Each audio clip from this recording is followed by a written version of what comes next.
ડીસામાં રાત્રે બે અલગ અલગ જગ્યાએ અકસ્માતો સર્જાયા। ડીસા પાલનપુર હાઈવે ઉપર બે બાઇક સામે ટકરાતા બે લોકોને ઈજા પહોંચી હતી, જ્યારે દામાં રામપુરા પાસે થાંભલા ટ્રક પલટી ખાઈ જતા પણ અકસ્માત સર્જાયો।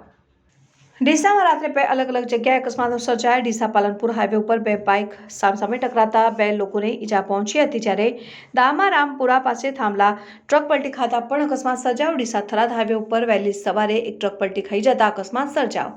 સિમેન્ટના થાંભલા ભરેલી એક ટ્રક દામા રામપુરા ગામ પાસેથી પસાર થઈ રહી હતી, તે સમયે અચાનક ચાલકે સ્ટીયરિંગ પરથી કાબુ ગુમાવતા ટ્રક પલટી ખાઈ ગઈ હતી।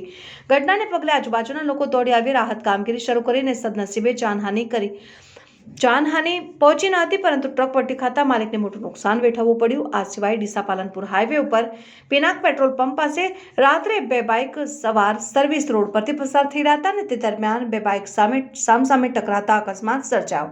અકસ્માત સર્જાયા બાદ બાઇક ચાલક ધડાકાભેર રોડ ઉપર પટકાતા ઈજા પહોંચી। બનાવને પગલે આજુબાજુના લોકો દોડી આવ્યા અને બંને ઈજાગ્રસ્ત લોકોને સારવાર માટે હોસ્પિટલે ખસેડાયા।